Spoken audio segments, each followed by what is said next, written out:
जय श्री राधे कृष्ण। मोहिनी एकादशी के दिन भगवान विष्णु की पूजा करने से व्यक्ति की सभी इच्छाएं पूर्ण होती हैं। पौराणिक कथाओं के अनुसार मोहिनी एकादशी के दिन ही भगवान विष्णु ने मोहिनी अवतार लेकर राक्षसों को अपने बस में किया था। इस व्रत में कैसे करनी चाहिए श्रीहरि की पूजा। मोहिनी एकादशी पर भगवान विष्णु की पूजा करने से व्यक्ति की सारी इच्छाएं, सारी मनोकामनाएं पूर्ण होती हैं। मोहिनी एकादशी पर किया गया व्रत, उपवास, पूजा पाठ सभी बहुत लाभदायक होता है। सनातन धर्म में भगवान विष्णु को समर्पित एकादशी का व्रत हर माह में 2 बार आता है। एक आता है कृष्ण पक्ष की एकादशी यानी अंधियारे पाक में, और दूसरा आता है शुक्ल पक्ष की एकादशी यानी उजियारे पाक में। हिंदू पंचांग के अनुसार साल में पड़ने वाली 24 एकादशियों को सभी तिथियों में महत्वपूर्ण कहा गया है। वैशाख मास की शुक्ल पक्ष की एकादशी को ही हम मोहिनी एकादशी के नाम से जानते हैं। इस दिन भगवान विष्णु ने मोहिनी अवतार लिया था, क्योंकि राक्षसों में और देवताओं में समुद्र मंथन के समय युद्ध हो रहा था। किसके लिए युद्ध हो रहा था? अमृत कलश के लिए। भगवान विष्णु ने मोहिनी अवतार धारण करके राक्षसों के हाथ से वह अमृत कलश प्राप्त कर लिया और देवताओं में सारा अमृत वितरित कर दिया। इसीलिए हम भगवान विष्णु की मोहिनी अवतार को पूजते हैं। जानते हैं इस बार मोहिनी एकादशी किस दिन पड़ रही है और व्रत के साथ साथ पूजा विधि क्या है और व्रत हमें किस दिन रखना चाहिए।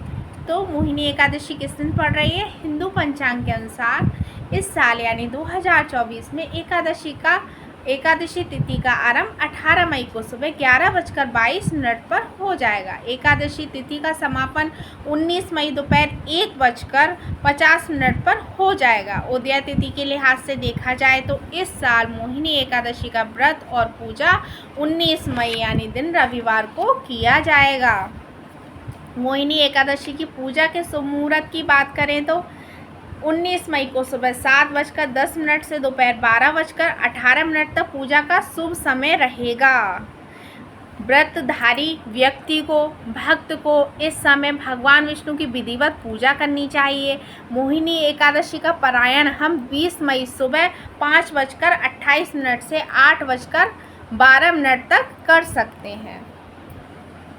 मोहिनी एकादशी के दिन पूजा विधि हमें किस प्रकार करनी चाहिए। मोहिनी एकादशी पर व्रत रखने वाले व्यक्ति को सुबह जल्दी उठना चाहिए, स्नान करना चाहिए। स्नान करने के पश्चात हमें एक चौकी पर आसन बिछाकर भगवान विष्णु की प्रतिमा को स्थापित करना चाहिए। भगवान विष्णु को हमें पंचामृत से अभिषेक करना चाहिए। पंचामृत में दूध, दही, घी, शक्कर, शहद, गंगाजल और तुलसी दल मिलाकर बनाना चाहिए। उससे हमें भगवान विष्णु का अभिषेक कराना चाहिए।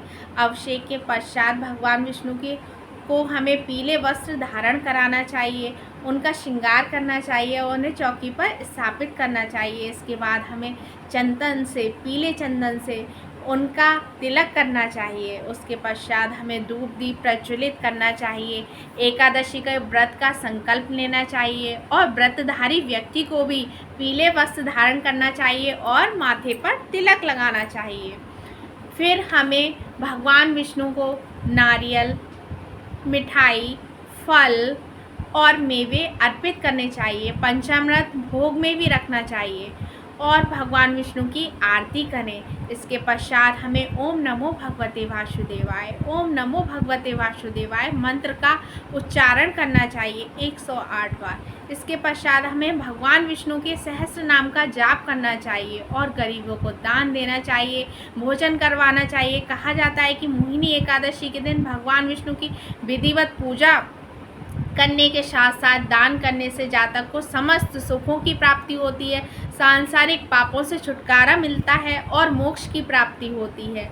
व्यक्ति की सारी इच्छाएं पूरी होती हैं, सभी मनोकामनाएं पूरी होती हैं। इस व्रत को करने से 1000 यज्ञों के फल प्राप्त होता है। इस व्रत को करने से 1000 यज्ञों के फल प्राप्त होता है। आपको मोहिनी एकादशी की बहुत बहुत बधाइयाँ। जय श्री राधे कृष्ण।